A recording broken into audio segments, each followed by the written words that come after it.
Saudaraku, selamat bertemu kembali dalam renungan singkat yang pada kesempatan ini kita akan bacakan dari kitab Roma 8 ayat 28 sampai dengan ke-30. Demikian bunyinya.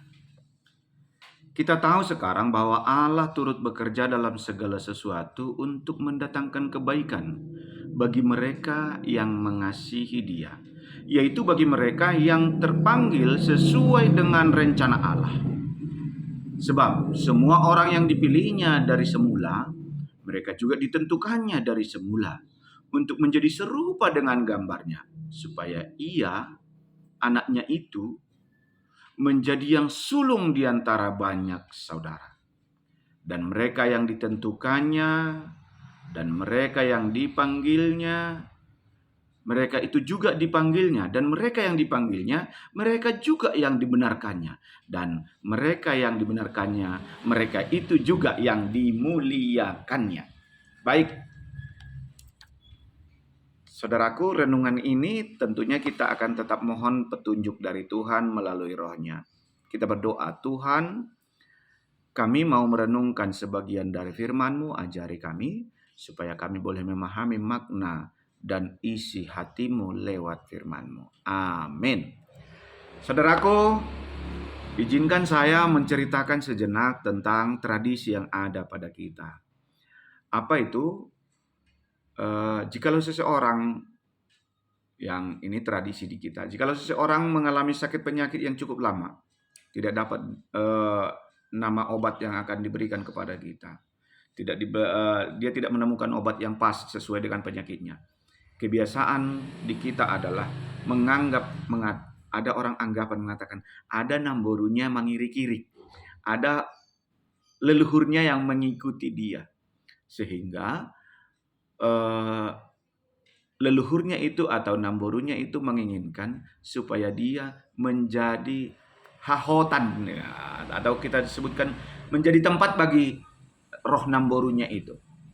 Lalu pertanyaannya, kalau memang itu roh namboru, kalau memang itu adalah leluhurnya, kenapa justru kedatangannya itu dan mengikuti-ikutinya itu justru membuat si oknum ini menjadi sakit-sakitan? Kenapa justru ada yang mengikuti dia, justru membuat dia sakit-sakitan? Mari kita cek, benarkah ini? Kok malah aku makin menderita gara-gara ini, malah aku sakit penyakit gara-gara mengalami ini? Saudaraku, itulah perbedaannya. Kalau Tuhan yang ada di dalam dirimu, yang mengikutimu setiap saat, mari kita baca di kitab Roma ini tadi. Kita tahu sekarang bahwa Allah turut bekerja dalam segala sesuatu untuk mendatangkan kebaikan. Dia tidak pernah mendatangkan sakit, tidak pernah mendatangkan kecelakaan, dia tidak pernah mendatangkan penderitaan, tapi dia mendatangkan kebaikan di dalam hidupmu. Jadi saudaraku, kalau Tuhan yang bekerja di dalam hidupmu, dia selalu mendatangkan kebaikan. Tapi kalau roh-roh yang lain, itu mendatangkan sakit, penyakit, penderitaan. Untuk itu, hari ini Tuhan mengingatkan kita tahu bahwa Allah turut bekerja dalam segala sesuatu. Jangan ragukan itu.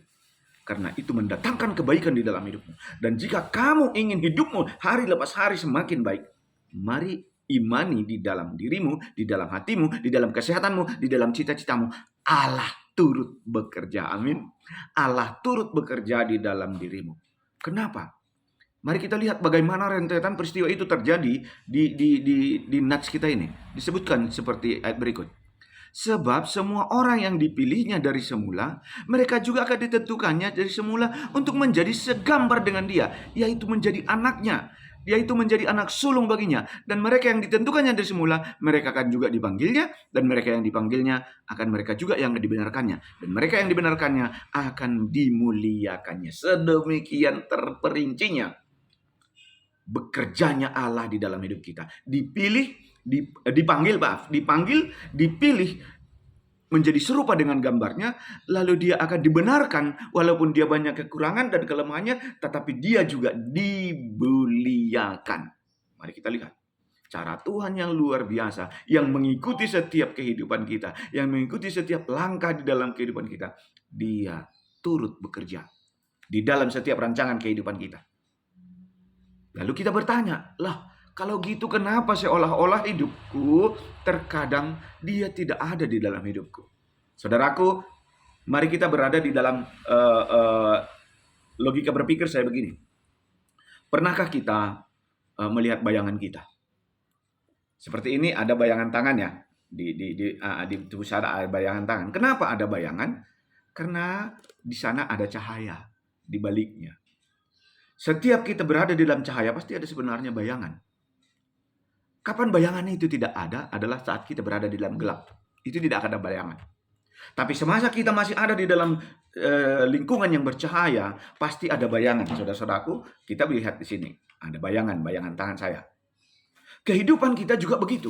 Jika kita selalu berada di dalam terang Tuhan, ada Tuhan yang selalu bekerja, turut campur tangan, disebutkan di turut bekerja dalam segala sesuatu. Berarti bayangan Tuhan, kehadiran Tuhan selalu ada. Tapi bagaimana itu menjadi hilang saat kita berada di dalam gelap? Saat kita berada dalam gelap, karena Allah adalah sumber cahaya, Allah adalah terang kehidupan, akulah terang kehidupan. Untuk itu, firman Tuhan mengatakan, Allah turut bekerja dalam segala pekerjaan, perjalanan, mendatangkan kebaikan.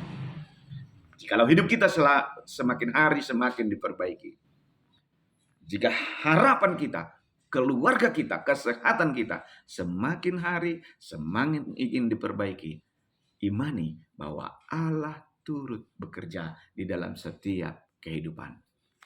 Rangkaiannya mungkin tidak seindah yang kita bayangkan. Rangkaiannya mungkin tidak sesuai dengan rencana kita. Tetapi rangkaiannya itu akan menuju kepada kebaikan versinya Tuhan. Sekali lagi, kebaikan versinya Tuhan di dalam hidup. Imani bahwa hidupmu adalah tempat kemuliaan Tuhan. Imani sekali lagi, hidupmu adalah tempat kemuliaan Tuhan. Sebab Tuhan selalu bekerja, turut ambil bagian.